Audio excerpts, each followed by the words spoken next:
All right, this time we're really going to do it.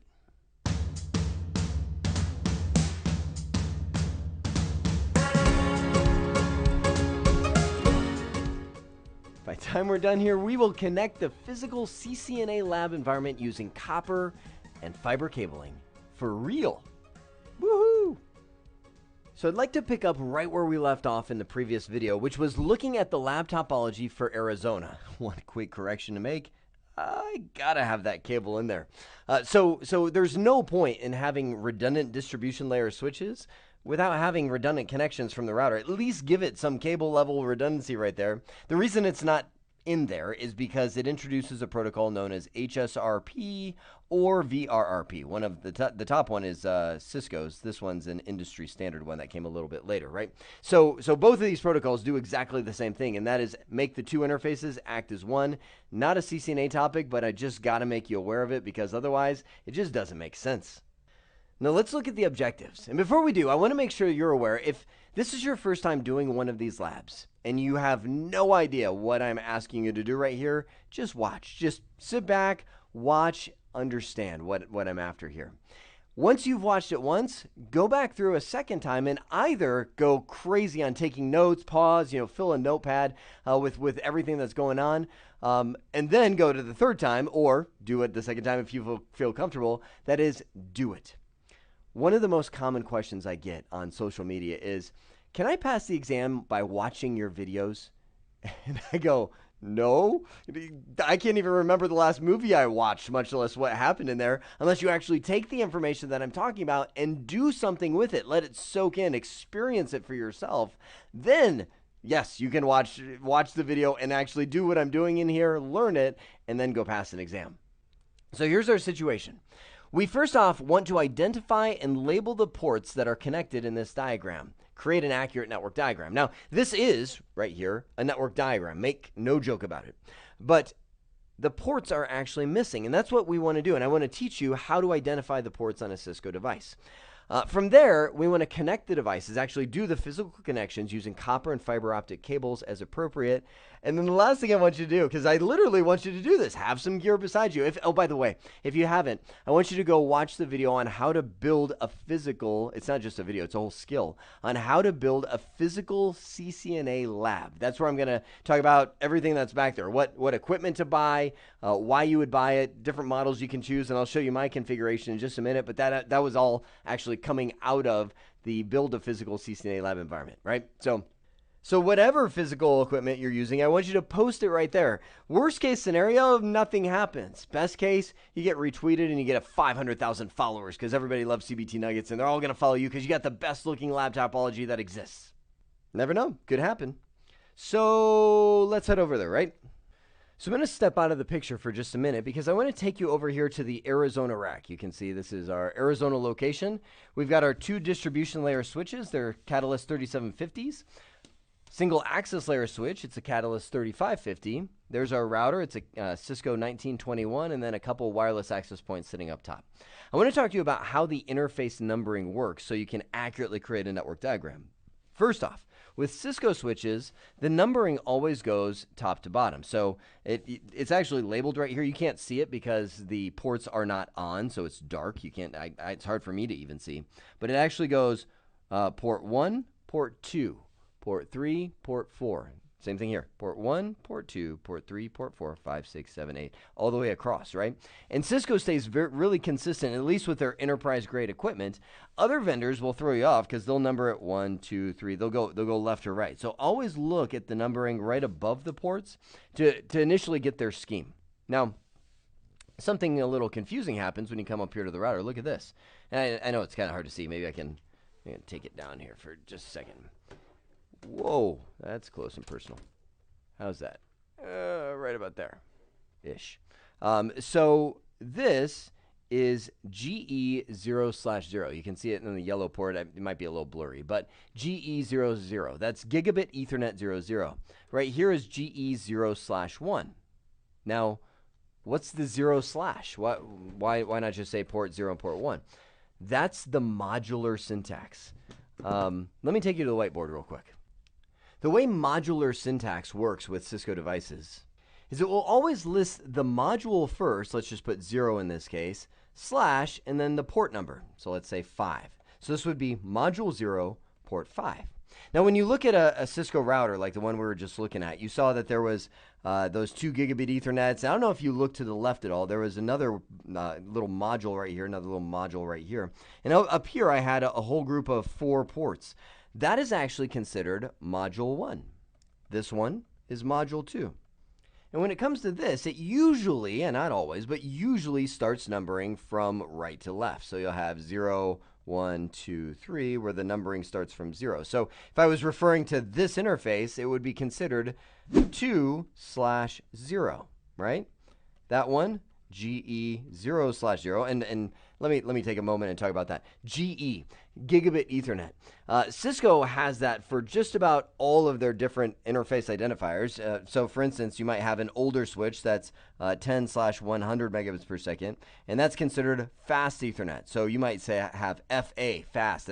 They actually just use the first 2 characters of that, 0/0. I know it's a little inconsistent, right? Fast and GE, yeah. And that's one of the reasons Cisco is now dropping this on all their newer equipment. It became confusing. You had to figure out not only what kind of interface it is. Is it gigabit? Is it fast? Is it 10 gigabit? Is it 40? And they would start using sometimes the numbers, sometimes the word, where you would actually type in 10 gigabit, and people are like, done. So on a lot of devices nowadays, you'll just see them write the number. They won't say what kind of interface it is, GE, FA, etc., etc. And in some cases, they will.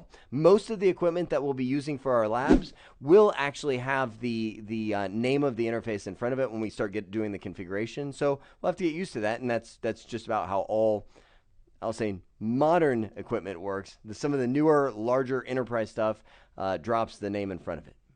So with that knowledge, let's come back here to the CCNA lab topology and fill in some of the gaps. Now, one of the things that you'll find, matter of fact, let me do this. I'm going to bring up our Arizona physical topology so you can make the correlation here between the two. One of the things that you'll find as you work with Cisco devices is you're not always going to know the port numbers before you get into them. What I mean is sometimes if you've got brand new switches, you won't know what kind of modular syntax it's using or fixed interface, or is this going to be called, interface 1 or 2 or how, so one of the things that you'll do is take your best guess and label it on the physical map, meaning take a picture, jot it up there, make sure that you can correlate the logical diagram, which is this, that's what we're doing right now, with the physical diagram and the physical equipment that you're installing. So right here is the router, which is represented by that icon right there. We're going to have 2 connections to the outside world, the internet and the Metro E. I'm going to use these guys, the Gigabit Ethernet interfaces, to connect those. Now, just Jeremy's habit, not best practice, but you'll see a lot of people use this, is I use the first interface as the outside world, the 0/0. So I'm going to write that right here, 0/0. 0/1 I'll use for the WAN link, the Metro E connection, 0/1. Now over here is my switch interfaces that I've installed inside of that, which can also be router interfaces. And we're going to use, let's do 1/0, the very first one of those, as the connection in here to core 1. Now, will it be called 1/1? Is this even module? All of those things will be determined when we get into the configuration of this, and I'm going to show you later on in another skill, one command that actually lists all the interfaces on the device and their numbers, which will simplify things greatly when we actually get there. Now, we haven't even determined which devices are what. We've got Core 1 and Core 2 and Access 1. So I'll do that right now, and I'll print out some physical labels in just a moment. We'll call this Access 1, Core 1, and Core 2, right? So on Core 1, let's have 0/1 be the interface right here. That's right. These switches also use modular syntax and sometimes even go further than the module. Here's what I mean. They a lot of times will use the port number. This is port 1, port 2, port 3, port 4, as we saw earlier when I was pointing it out. But they use modules because some of these switches actually have modules where you can slide them in, slide them out. And some of them even use stack-wise cables. What? Everybody's heads explode right there. That adds another number to this. Let's just say 1 or 2. Behind this switch, if I were to flip this switch around, which I'm not going to do right now, is a cable that Cisco calls a stackwise cable. Right over my Kleenex box. That allows you to combine the backplane, literally the entire essence of these switches, into one device. At that point, this might be considered switch 1. This one might be considered switch 2. So this interface of this switch might be 2/0/1. That essentially means switch 2 in the stack, module 0, because the whole thing in this case doesn't really have any modules, so it's module 0, and then interface number 1. You can see how this numbering can get crazy out of control. I don't know, because I literally just pulled these out of the box. I don't know if these are going to use the stackwise labeling or just the modular. So what we're going to do on this diagram is fill in our best guess until we get to the skill where we identify all the interfaces through the software on the switch, known as the iOS. So I'm going to say this is going to be port 0/1, which is going to be this guy right here that we'll have connected to the router. And in reality, I'm going to connect these guys up. We'll make that 0/1 on this as well. And don't forget this side, 1/1 will be the interface on there. You see how it takes some thought and some pre-planning before you get in there to make sure that all these are... Wait a sec, did you change your shirt, Jeremy? No.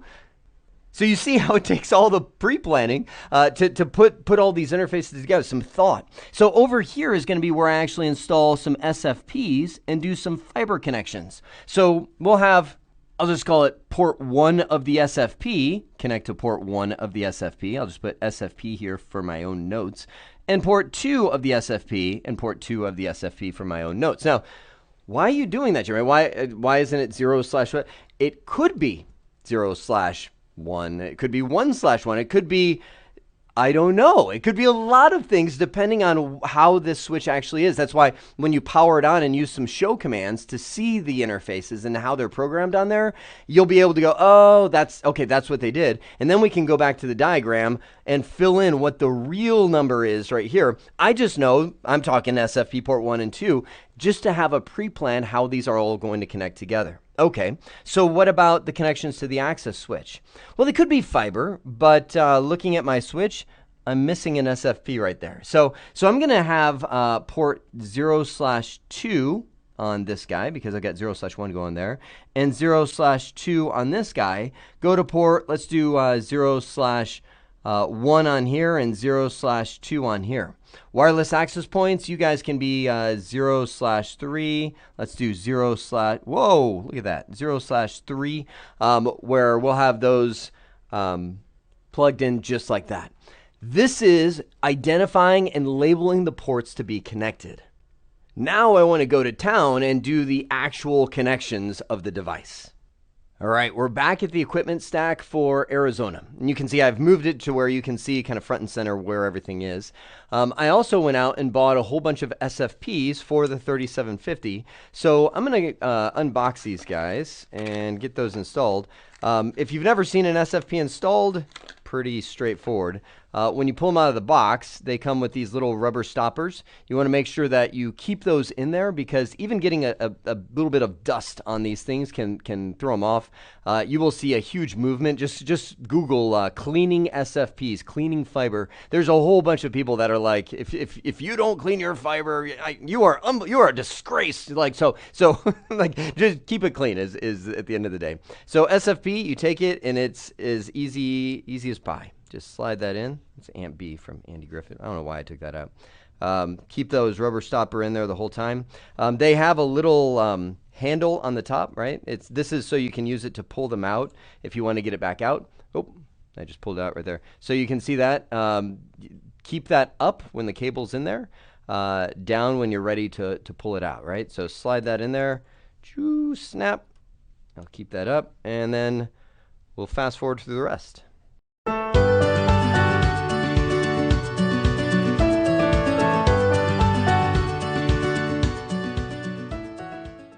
Good. There we go. We've got all 4 SFPs installed, and we are ready for the SFP connection. So I'm going to pull these out of the box. These are also brand new fiber cables, right?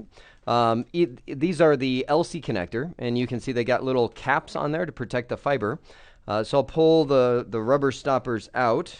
1, 2, 3, and 4. a little concerned because these slid in a little further than these, which usually isn't a good sign. I might have to make sure that they're secured. But take these rubber stoppers out like that. You've got the fiber tips exposed, and slide it in. Snap. You should hear a little click. That goes port 1. Oh, take these out. To port 1. Snap. There we go. And cable number 2.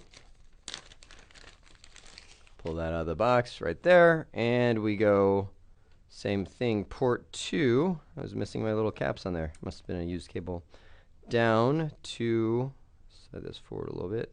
You got to be super careful with these. Not like don't move careful, but if you bend them too far, they will crack. Then you're out of cable. So we'll take port 2 to port 2.